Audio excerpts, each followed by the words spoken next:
Hello friends, BSc fourth semester chemistry का जो हम लोग यूनिट 1 देख रहे हैं एटॉमिक स्ट्रक्चर परमाणु संरचना। तो आज हम इसमें बात करेंगे क्वांटम संख्याएं क्या होती हैं, क्वांटम नंबर्स के बारे में। ठीक है, तो यार बात करें तो टॉपिक आपका मोस्ट इम्पॉर्टेंट है। ठीक है, आज इसमें ये भी बात करेंगे आप NLMS के मान कैसे ट्रिक से निकाल सकते हो। तो चलो देखते हैं एकदम आसानी से आप क्वांटम संख्याएं कैसे निकाल सकते हो और चारों क्वांटम संख्याओं को देखते हैं। ठीक है, तो देखो बात करते हैं क्वांटम नंबर्स आपकी होती क्या है। तो पहले थ्योरी से पढ़ते हैं, फिर एग्जांपल से आपको पूरा समझाएंगे। ठीक है, तो देखो परमाणु में किसी इलेक्ट्रॉन की सही स्थिति अर्थात करेक्ट पोजीशन व ऊर्जा एनर्जी आदि को निर्धारित करने के लिए चार संख्याओं का उपयोग किया जाता है। ठीक है, 4 नंबर्स का उपयोग किया जाता है जिन्हें क्वांटम नंबर्स कहते हैं। ठीक है, क्या बात कहेगी, एटम अर्थात परमाणु।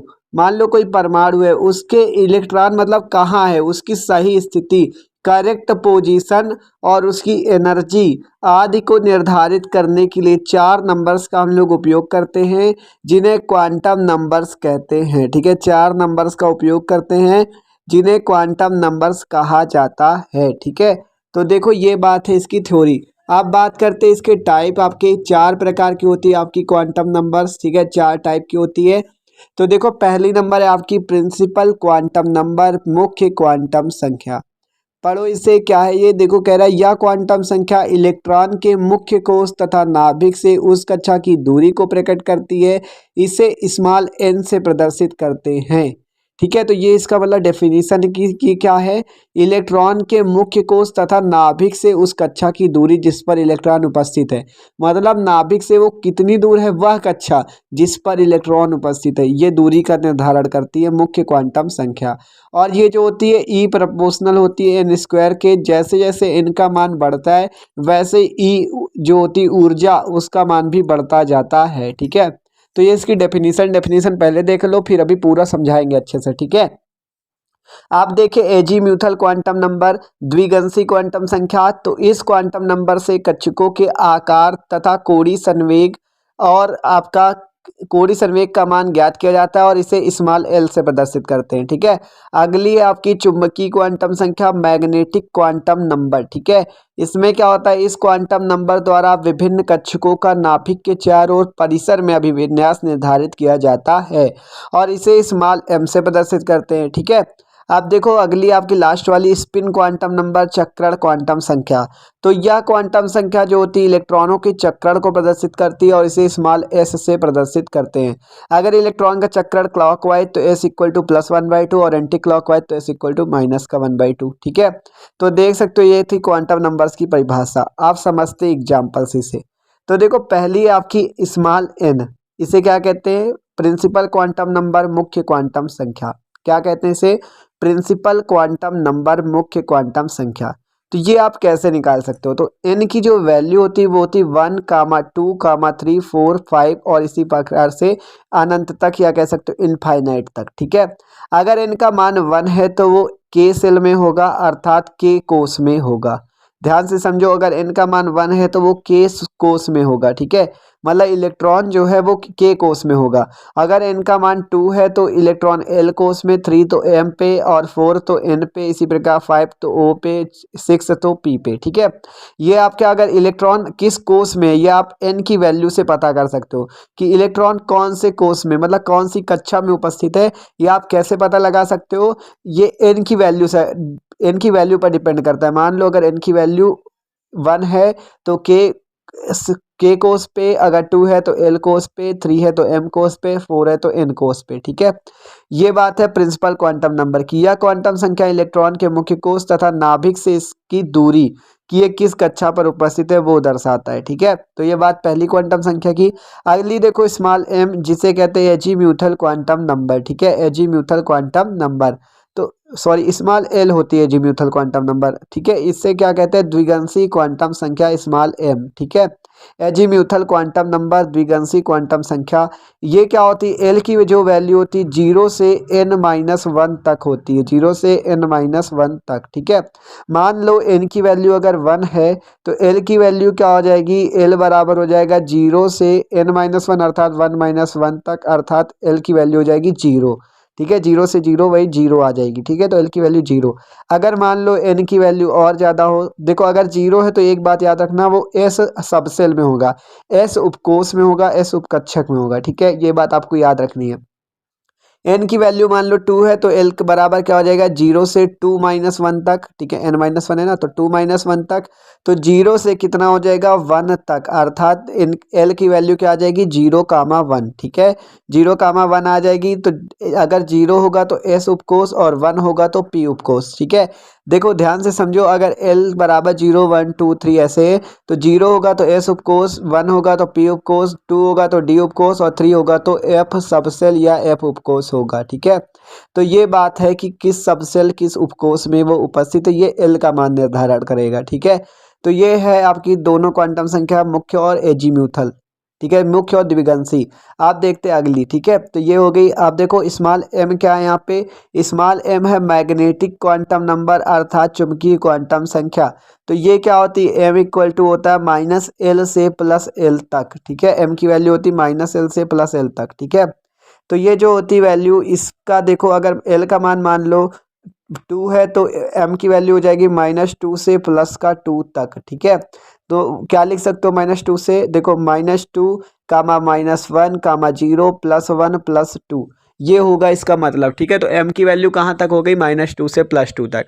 अब मान लो l का मान 3 हो तो कहाँ तक हो जाएगा, देखो l बराबर 2 हो तो कौन से उपकोष में होगा आपका, देखो अगर l बराबर 0 होगा तो s उपकोष, 1 होगा तो p उपकोष, 2 होगा तो d उपकोष। ठीक है, तो n बराबर d उपकोष, तो इससे आप m से ये पता लगा सकते हो कि ये जो d उपकोष, इसमें कितने कक्षक होते हैं, कितने ऑर्बिटल होते हैं। तो इसमें 5 ऑर्बिटल होते हैं, क्योंकि 5 है ना, देखो -2 -1 0 1 2, तो 5 ऑर्बिटल। अब मान लो अगला एग्जांपल l बराबर 3 है। ठीक है, इस पे देखते हैं। तो देखो l बराबर 3 तो m की वैल्यू कहाँ हो जाएगी, -3 से +3 तक। ठीक है, m की वैल्यू हो गई -3 से +3, अर्थात -3 -2 -1 0 1 2 और 3। ठीक है, तो इस पे कितने कक्षक हो जाएंगे, 7। देख सकते हो 7 है ना, तो इस l बराबर 3 मतलब f उपकोष, तो f उपकोष में कितने कक्षक होते हैं, 7। ठीक है, इससे आप निकाल सकते हो कि एफ उपकोष में 7 होते हैं, डी पे 5 होते हैं, एकदम मतलब आसानी से, कोई रटना नहीं है। ठीक है, खुद से निकाल सकते हो। तो ये बात थी मैग्नेटिक क्वांटम नंबर की। अब बात करते हैं अगली, स्पिन क्वांटम नंबर, चक्रण क्वांटम संख्या की। ठीक है, स्पिन क्वांटम नंबर की बात करते हैं। देखो कि स्पिन क्वांटम नंबर आपकी क्या होती है। ठीक है, तो देखो स्पिन क्वांटम नंबर क्या होती है आपकी, यह इलेक्ट्रॉनों के चक्रण को दर्शाती है, इलेक्ट्रॉन के चक्रण अर्थात स्पिन को दर्शाती है।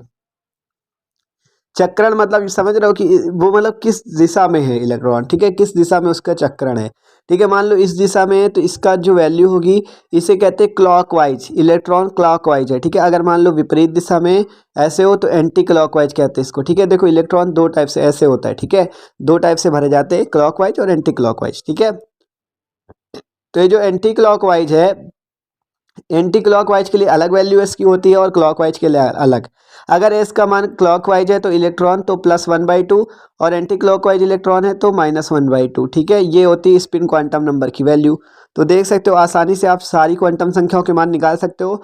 आप देखो एग्जाम्पल से भी आगे आपको समझाते हैं। ठीक है, तो ये थी क्वांटम नंबर्स की बात। अब आगे समझो, तो देखो देखते, जैसे मान लो एग्जाम्पल के तौर पर हम लोग आपको एग्जाम्पल दे रहे हैं, मान लो कोई 2s का, 2s की आपको निकालनी पड़े। ठीक है, जैसे 2s है एग्जाम्पल के तौर पर, इसमें आपको n l m s सबके मान निकालने, तो कैसे निकाल सकते हो, तो देखो यहाँ पे n की वैल्यू कितनी हो जाएगी, ये जो बाहर 2 लगा है आपको 2s है ना, तो ये जो 2 है यही आपकी n की वैल्यू हो जाएगी, ये जो 2 है यही वैल्यू n की होगी, तो n इक्वल टू कितना आ जाएगा 2। ठीक है, और l की वैल्यू क्या होती है, n-1, अर्थात 2 - 1 इक्वल टू क्या हो जाएगा 1, या कह सकते हो 0 से n-1। ठीक है, तो 0 से n-1 तक कह सकते हो, या n-1 डायरेक्ट। ठीक है, तो 0 से n-1 तो वही 0 से कितनी आ जाएगी 2 - 1। ठीक है, और एक चीज़ और, n बराबर 1 तो k कक्षा 2 बराबर 2 तो l, और 3 पे m और 4 पे n, तो 2 है तो l तो कितनी हो जाएगी आपकी l कोस। ठीक है, तो यहाँ पे देख सकते हो n बराबर 2 पर l कोस। ठीक है, आप देखो 0 से n-1 है तो कितनी हो जाएगी 0 से 2 - 1 तक, अर्थात 0 से 1। ठीक है, 0 से 1 अर्थात 0, 1। ठीक है, तो ये होगी l की वैल्यू। ठीक है, आप बात करते m की वैल्यू आप कैसे निकाल सकते हो, m बराबर हमने आपसे बताया था -L से +L, और अगर देखो एल का मान 0 होता है तो एस उपकोष होता है, 1 होता है तो पी उपकोष, 2 होता है तो डी उपकोष और 3 होता है तो एफ उपकोष। ठीक है, इसी टाइप से आप निकाल सकते हो। तो देख सकते हो। अब अगला देखो एम की वैल्यू कैसे निकाल सकते हो आप लोग। एम बराबर कैसे निकालोगे, देखो एम बराबर होता है -l से +l तक। अगर मान लो 0 है तो कैसे निकालोगे, तो -0 से +0 तक, अर्थात वैल्यू 0 हो जाएगी। देखो -0 से +0 तक।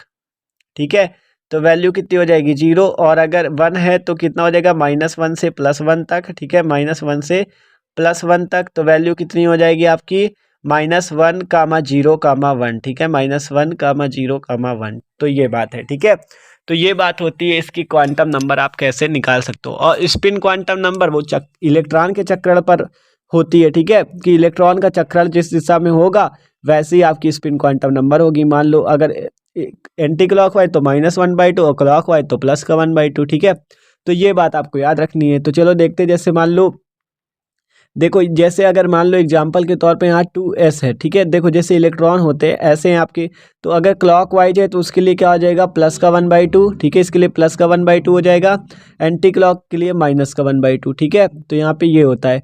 तो देखो अगर मान लो आपका यहाँ पे क्या है, जैसे मान लो इलेक्ट्रॉन में आपका 2s2 है। ठीक है, तो इलेक्ट्रॉन आपका मान लो 2 इलेक्ट्रॉन भरे हैं। अब मान लो ऐसा आपका अगर क्लॉक वाइज होगा तो +1/2, एंटी क्लॉक वाइज होगा तो -1/2। ठीक है, तो ये बात होती है। देख सकते हो अगर मान लो एग्जांपल के तौर पर 2s1 है। ठीक है, एक इलेक्ट्रॉन भरा तो क्लॉक वाइज इलेक्ट्रॉन भरेगा इस पे, तो इसकी वैल्यू क्या होगी +1/2। एस की वैल्यू कितनी हो जाएगी +1/2।